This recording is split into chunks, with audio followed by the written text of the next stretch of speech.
महाराष्ट्र से नई खबर है और ऐसी खबर है कि जिससे हाहाकार मच सकता है, क्योंकि उद्धव ठाकरे बुरी तरह से घबरा कर बहुत कुछ करने लगे हैं। उद्धव ठाकरे के ही संकेत से इसकी पोल खुल गई और बड़े खुलासे के बाद तो हंगामा हड़कंप मच गया, क्योंकि कहा तो यहाँ तक जा रहा है कि उद्धव ठाकरे अंदर खाने एकनाथ शिंदे से डील की कोशिश में जुट गए हैं। तो क्यों ऐसी जरूरत आ गई, क्यों ऐसी मजबूरी आन पड़ी उद्धव ठाकरे के लिए कि आखिर एकनाथ शिंदे जिन्हें वो अपना सबसे बड़ा दुश्मन मानते हैं, तो उनके साथ क्यों आखिर डील करने जा रहे हैं, कौन कर रहा है बीच वाली मांड वाली, सब कुछ आपको दिखाते हैं, बताते हैं। आप भी इस वीडियो को शेयर करें, कमेंट बॉक्स में अपनी राय जरूर दें।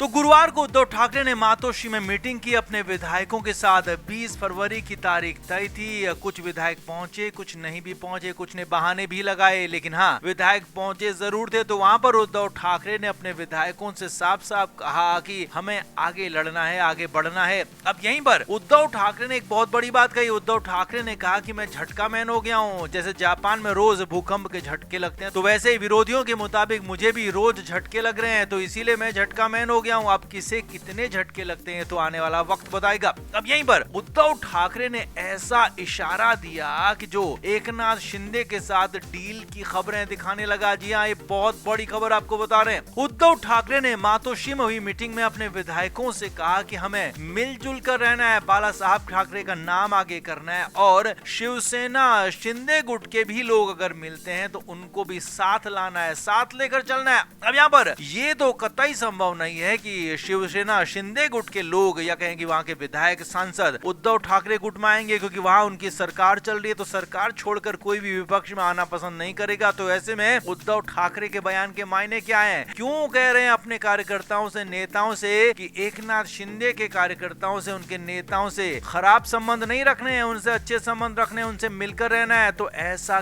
क्या है, क्यों है, को क्या अंदर खाने कोई डील चल रही है? सूत्रों के मुताबिक खबर है कि अंदर खाने एकनाथ शिंदे के साथ डीलिंग की कोशिश की जा रही है। जी हाँ, ये बहुत बड़ी खबर आपको बता रहे हैं कि अंदर खाने ये बातचीत चल रही है कि एकनाथ शिंदे को पार्टी का नेतृत्व सौंप दिया जाएगा, लेकिन उद्धव ठाकरे पार्टी के सर्वे सर्वा यानी कि टॉप बॉस बने रहेंगे। और इसे लेकर बातचीत चल रही है, क्योंकि उधर एकनाथ शिंदे की भी बीजेपी सरकार के साथ बन नहीं रही है, अनबन की खबरें आ रही है। देवेंद्र फडणवीस के साथ बहुत अच्छे संबंध नहीं होने की बातें कही जा रही है। लगातार हर रोज ये विवाद सामने आ रहे हैं। अब इस बीच ऐसे में जब उद्धव ठाकरे और एकनाथ शिंदे अंदर खाने एक होते हैं, तो फिर बीजेपी के लिए बहुत मुश्किलें तो नहीं बढ़ेंगी, लेकिन हाँ, कुछ बहुत मुश्किलें बढ़ सकती है, क्योंकि दूसरी तरफ अजीत पवार भी दूसरा राग अलाप रहे हैं। वो भी शरद पवार के साथ जाने के लिए आतुर दिख रहे हैं। लेकिन ये बिल्कुल पूरी तरह से साफ है कि ये दोनों ही पार्टियां फिलहाल सत्ता यानी कि सरकार छोड़कर कहीं नहीं जाने वाले हैं। तो ऐसे में संभव तो यही दिख रहा है कि इधर शरद पवार गुट अजीत पवार में विलय हो जाएंगे, तो इधर उद्धव ठाकरे का गुट एकनाथ शिंदे गुट में विलय हो जाएगा, क्योंकि अभी भी शिवसेना का सिंबल, शिवसेना का नाम, पार्टी, सब कुछ एकनाथ शिंदे के पास है। तो ऐसे में ये कयास लगाए जा रहे हैं कि अंदर खाने कोई डील चल रही है। अब इस डील की मांडवाली कौन कर रहा है, बीच की बातचीत कौन कर रहा है? तो बड़ी खबर ये है कि इस डील में शरद पवार बीच में कुछ मोहरा बने हुए हैं। जी हाँ, शरद पवार बीच की बातचीत में जुटे हुए हैं। वो चाहते हैं कि एकनाथ शिंदे और उद्धव ठाकरे एक हो जाएं, दोनों गुट एक साथ आ जाएं, और इसके लिए शरद पवार लगातार कोशिशों में जुटे हुए हैं। अब देखना यही होगा कि क्या वाकई में उद्धव ठाकरे एकनाथ शिंदे के साथ अपनी डील कर पाते हैं या नहीं कर पाते हैं, या फिर बात कुछ और है। जी हाँ, संकेत कुछ और दिए जा रहे हैं, बात कुछ और है, ये भी हो सकता है। तो जो भी होगा कुछ दिनों बाद वो मिलकर सब कुछ सामने आ जाएगा। तो आप इस पर क्या कहेंगे? आप भी कमेंट बॉक्स में अपनी राय जरूर दें, वीडियो को शेयर भी करें।